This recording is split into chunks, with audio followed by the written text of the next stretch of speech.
자, 오늘 수업 시작할게요.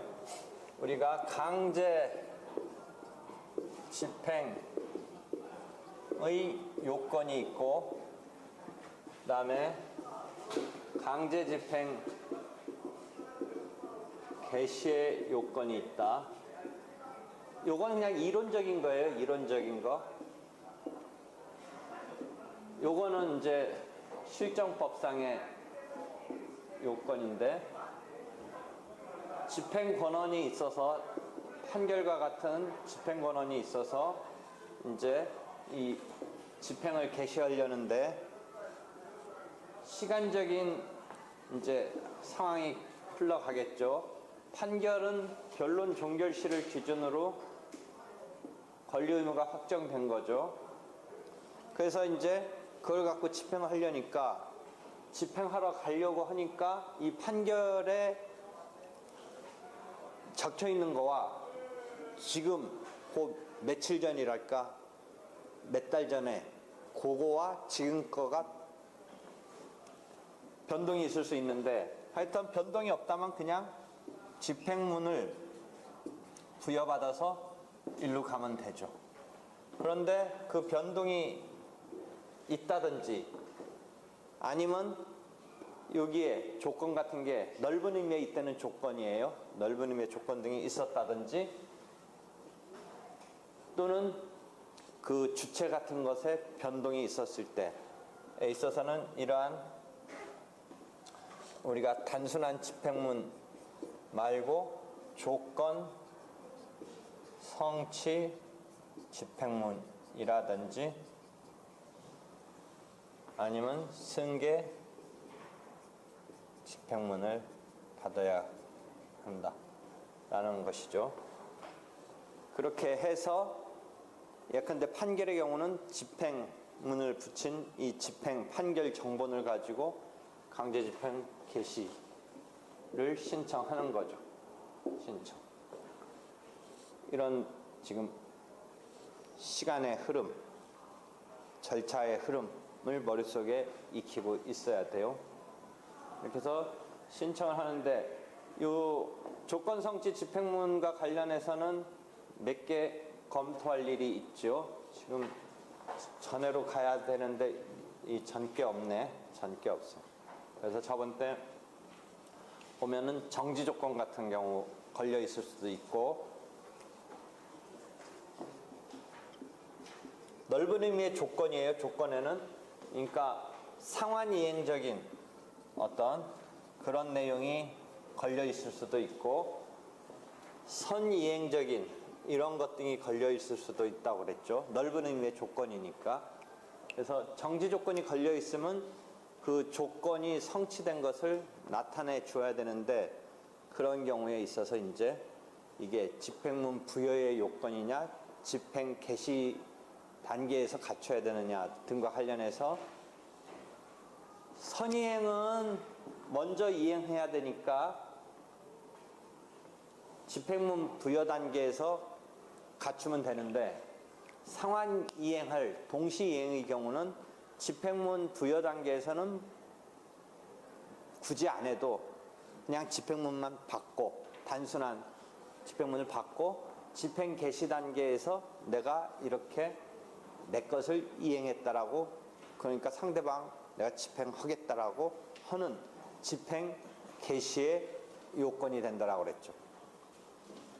한편 정지 조건과 대칭되는 해제 조건은 어떤 권리의 상황이 그 조건이 성취되면서 소멸되는 쪽으로 가니까 오히려 그 자체로는 문제될 게 없어요. 이 권리를 갖고 있는 사람, 채권자는 문제될 거 없고, 오히려 채무자가 해제 조건이 성취된 것을 갖고 벗어나려고 하는 청구 이의소를 내야 돼요. 그때는 청구 이의소.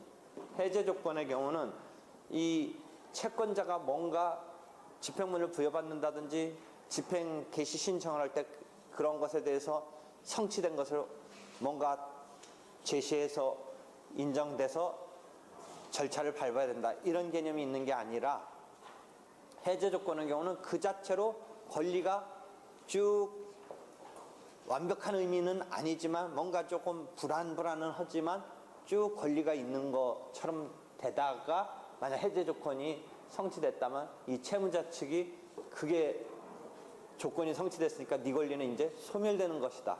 그러면 원래 갖고 있던 판결문에 있는 권리가 그 뒤에 상황 변동 때문에 줄어들 때 채무자가 청구 이의소를 내는 거죠.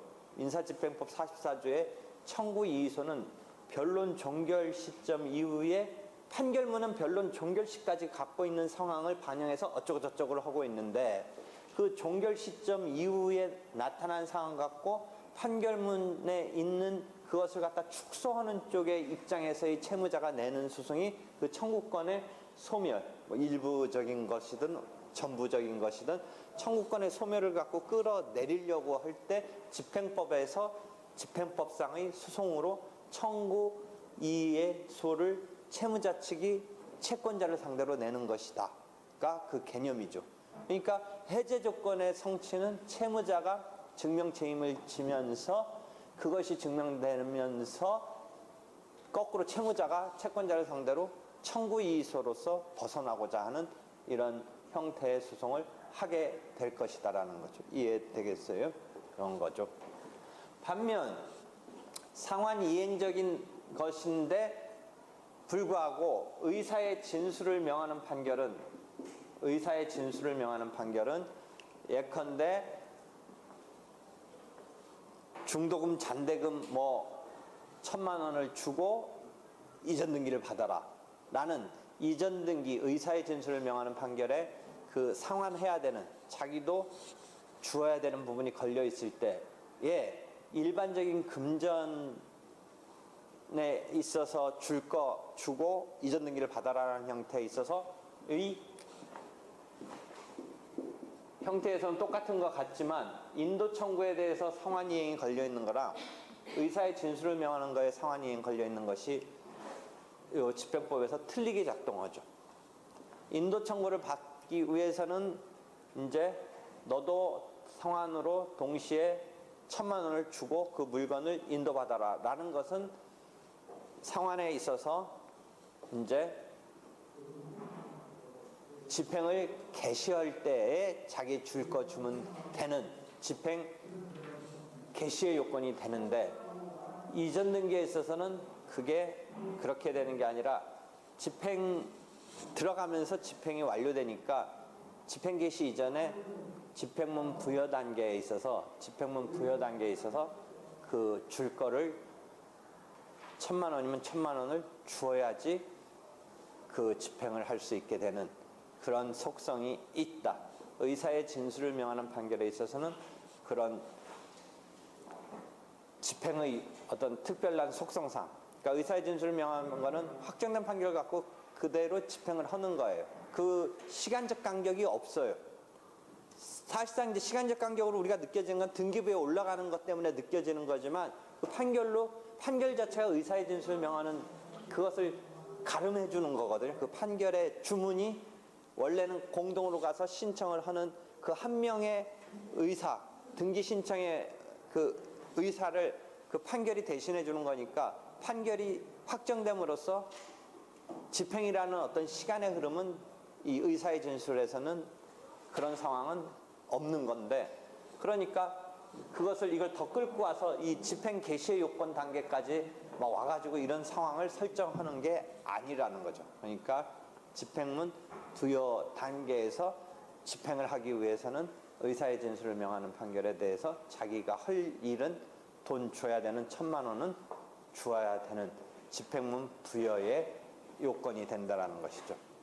한편 이거는 일반 집행법도 아니고 일반 민법도 아니고 일반 민사법도 아닌 데서 뭐가 하나 나오냐면 주택임대차보호법에서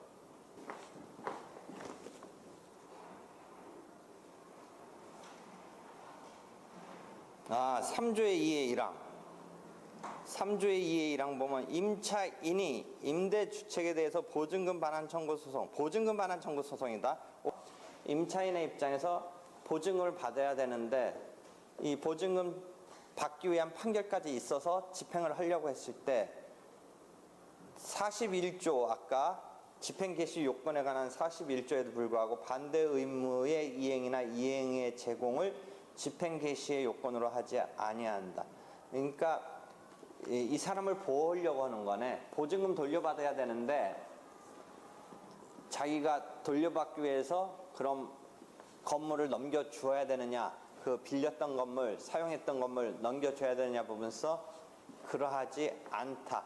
집행 개시의 요건에 관한 41조의 조문의 적용이 있어서 41조의 적용을 하지 않는다라고 나와 있네. 즉 41조 집행 개시의 요건에 민사집행법 41조의 집행 개시 요건은 동시 상환 이행적인 내용의 집행 권한을 집행할 때는 그게 집행 개시의 요건이라고 아까 얘기했죠. 다시 정리해 보면 아까 동시 상환 이행해야 되는 게 집행 개시에 자기 거 줘야 되는데 이 주택임대차보호법에서는 그런 어떤 정책적 배려에서 임차인이 이제 마지막 서로 이제 각각 돌려줘야 되는 상황에서 자기는 보증금을 찾아야겠고 자기는 쓰던 그 임차물을 임대인한테 돌려줘야 되는 것이 바터인데, 바터 시스템인데, 그렇다면 일반적인 바터이라면 집행 개시의 요건으로서 집행 개시 단계에서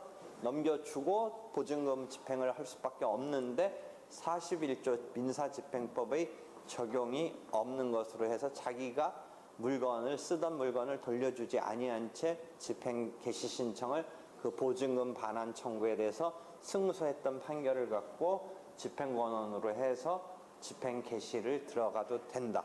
그러니까 자기가 보증금을 회수하기 위한 강제 집행에서 자기가 해야 되는 의무를 원래는 집행 개시의 요건일 것 같은데 그 조문 때문에 주택임대차보호법 3조의 2 때문에 조문에서 그러지 않아도 된다라고 하고 있다. 그게 특이하다. 그러니까 집행 개시의 요건이 그 경우는 아니다가 특이한 경우네요. 아니다. 그러니까 이거는 주택임대차보호법에 있는 거네요. 되겠죠? 그래서 이게 지금 얘기한 게 종전 것 좀 복습 차원에서 한 거예요. 그러니까 해제 조건의 경우 청구 이의소를 채무자 측이 내는 것이다. 그다음에 의사의 진술을 명하는 판결은 이게 상환 이행적이라도 이게 집행문 부여의 요건이 된다.